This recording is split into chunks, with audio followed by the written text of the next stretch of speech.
စားစားလေးတွေမှာကြည့်ပါတိုးသားဆို33ဝက်သားဆိုရင်29ခုအဲ့ရတော့ခုတွေရတဲ့ကျန်တဲ့တုံးမွေးတွေကတော့လှုပ်ပြလိုက်ရပါတော့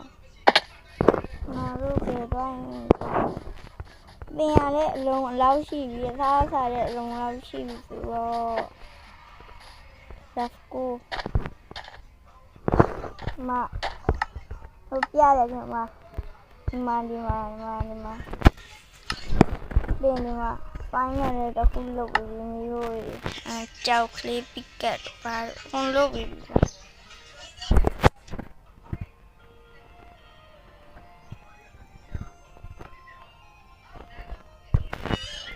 let's go ဒီဝကူကြရအောင်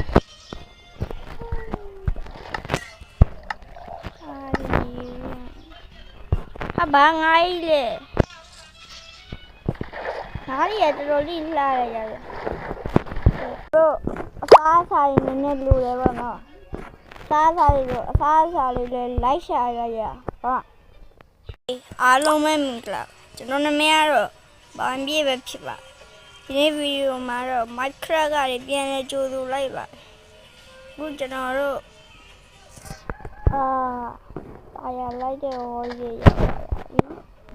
ဆက်လာတဲ့အချိန်မှာကျွန်တော်တို့သားလေးတွေနည်းနည်းအပေတွေခဏနည်းနည်းပို့ရခဏလေးကတပိတ်ပို့ရဒီစီဟောရမှာโอเคကျွန်တော်တပင်ခုံမယ်တပင်ခုံမယ်ဟာရအကုန်ပြည့်ကြ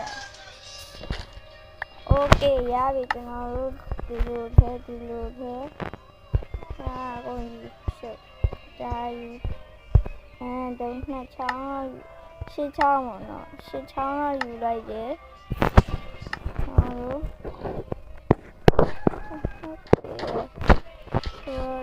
ကြောက်တူတဲ့နေရာကျွန်တော်တို့အခုအိုင်ယွန်လေးရှာပြီးပြီအိုင်ယွန်စုစုပေါင်းက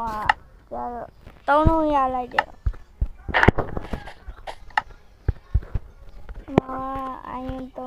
အိုင်ယွန်